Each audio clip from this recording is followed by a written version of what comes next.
How can Kinjaku use other people's curse techniques if it's his brain that's in another person's body? Because the curse technique, as we know, is engraved on your brain. So, what's going on there? Well, we're going to talk about that and several other questions to tide you over during this long JJK break. So, let's get into it. But if you're not caught up on the manga, spoilers beware. All right, so this first question comes to us from Bet, and to be honest, we don't have a hard canonical answer to fully explain why Kinjaku is able to do this, but Gege has laid the groundwork to kind of explain it philosophically, and JJK is very philosophical. One thing I like to point to a lot is the conversation between Kinjaku and Mahito during Shibuya, where they're discussing the difference in their worldviews due to their different techniques. They're arguing what comes first, the soul or the body. Mahito thinks the soul due to how his idol transfiguration works and the fact that the body will follow the shape of the soul. But Kinjaku disagrees because he's like, well, in my case, I think it's the body because even though my brain is in these bodies, there's no way I should be able to have access to their memories, but I do. So the thing Gege is playing with is that the mind, the body, and the soul are all one thing. Here we have this explicitly spelled out in this panel, but this idea has been one of the main themes Gege has been playing with in this story.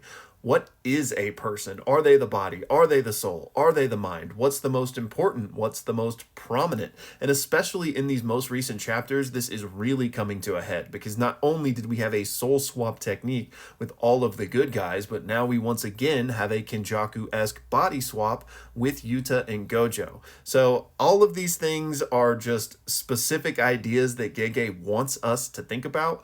But as far as the explicit answer for how Kinjaku is doing this, I think that one, the technique is engraved on the body as well. So even if it's all he has and he doesn't have the brain, he can access the technique that way. A way you could think of it is in the same way that Yuji is getting access to Sukuna's technique, because he doesn't have Sukuna's brain, he just has the technique that has literally been soaked into his own body, and he's gotten it that way.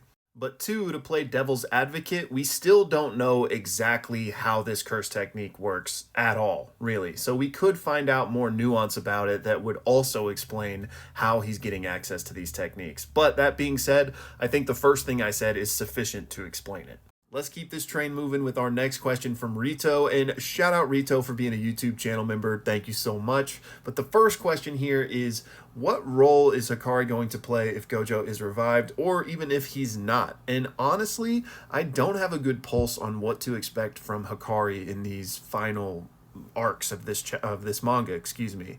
Maybe, I mean, it could just be what he's doing right now, right? The fact that Hakari is distracting Uraume is huge. It can't be overstated, because just imagine if Sukuna also had Uraume, like, playing support during the events of the last 20 chapters. Like, it would be over for the good guys. So Hakari is doing monumental moves right now, but if that is all it is, like there isn't some other big thing from Hakari post Uraume, then I really want to get some dedicated chapters on their fight and get that fleshed out and get some development from him. Because like you mentioned, Gojo mentioned Hakari could have been one of the ones to surpass him. So does that necessarily mean we have to see that come to fruition in the manga? I don't think so, because on one hand, I don't fully expect to see everyone that Gojo mentioned literally surpass him necessarily, just because we know Sukuna and Gojo were on such a different level. So that could take kind of a less literal approach,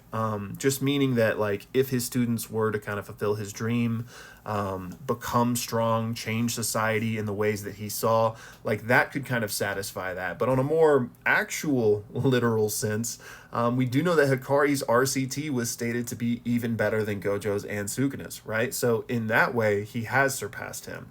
And I'm getting a little bit yappy here, but ultimately, I don't know what to expect from Hakari, but I really hope, whatever the case, we do get some dedicated screen time from him before it's all said and done. And then for your second question here about all the people that say I'm dropping this manga every week, I tune those people out. If it's not for you, that's fantastic. Drop the manga. But the people that usually make a big scene about it are just trying to get attention. And, it's very much a week-to-week thing with these people where because a chapter didn't go a certain way they wanted, or, they disliked something that happened with a character or something, it's like, I'm never reading this again.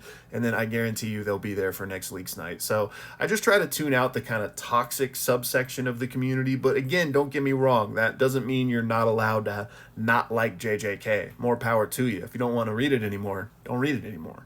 Next up, we got a couple questions from Cappy Hood here, who is also a YouTube member, so shout out for that, man. And your first question is, could this fight between Yuta and Sukuna be the answer to the question of, is Gojo the strongest because he's Gojo, or is he Gojo because he's the strongest? And certainly I think this fight will help inform that answer, but I don't think it's enough on its own, at least from what we've seen so far, to answer that question. Because yes, it is, Gojo and Sukuna again, so we can compare Yuta's performance in Gojo's body to Gojo's original performance, and that will tell us some things, but it's just not perfect because all of the conditions are so different, right? Neither of them are at 100%. Yuta, even though he did do soul swap training, even though he might have access to Gojo's memories, I still don't think puts him on an even playing field with Gojo, who spent his entire life with those things.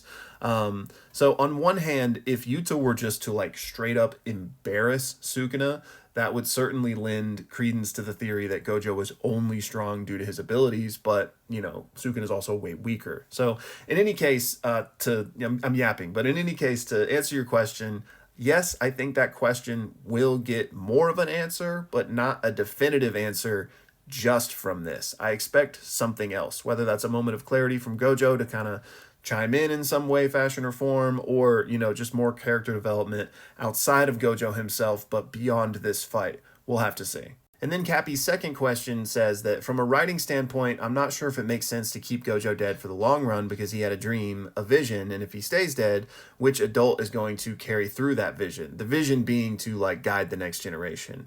And here's what I'll say. I think from a writing standpoint, that's fine, even if Gojo stays dead, because he already did that. He already planted the seeds. He already was raising up the next generation in Yuta, in Yuji, in Megumi, in all of the students, right? So he already put in that groundwork where I think, I know Yuta is becoming a monster right now, but ultimately I think by the end of the story, Yuji will, defeat Sukuna without becoming a monster. And, long and the short of it is, I think Gojo already did that necessary work to make his vision come true, assuming the good guys win. So I don't think that mantle necessarily needs to be taken up by another adult figure. If anything, I think those students would carry on the mantle by then teaching the even younger generation the same kind of morals and principles. Next up, Mr. Bluesky wants to know, how could JJK be nearing its end when we haven't seen Megumi's potential payoff? And wouldn't his body also be scarred with Sukuna's techniques, even more so than Yuji's? So let me answer those two first. And I absolutely think we're getting more from Megumi before this story is over. So even though it's nearing its end, there will be more development there. Now, will it necessarily pay off his potential in a satisfying way where he wrecks shop and just dominates everybody? I don't expect to see that, but I do expect there to be interesting development. I do expect the characters to get through to him. The first time Yuji got access, he had given up, right? I think we'll get part 2 to that.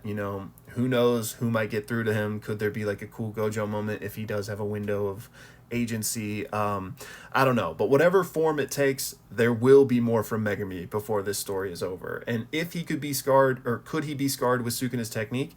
Absolutely. I mean, it makes sense. It hasn't been, it hasn't been as long as Sukuna was in Yuji, but Sukuna has been more fully immersed in Megumi compared to Yuji, because he's always been in control, whereas with Yuji, he was subdued most of the time. So I certainly think Megumi could get access to Shrine.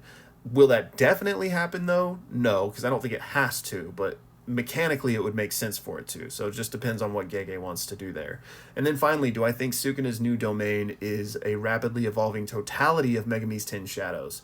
The first time we saw that new domain, I wondered the same thing. I was like, is he using Chimera Shadow Garden to patch together Malevolent Shrine? So I will say I think that's possible for sure, but I'm leaning away from that now just because, especially after the latest chapter, I'm not getting that vibe from it anymore. I think it probably has something to do with just his new pathway unlocked from Black Flash, maybe his Heian era form. I really don't know. There's so many possibilities, but we'll have to see. And that's going to round it out for this one, y'all. As always, thank you so much for watching.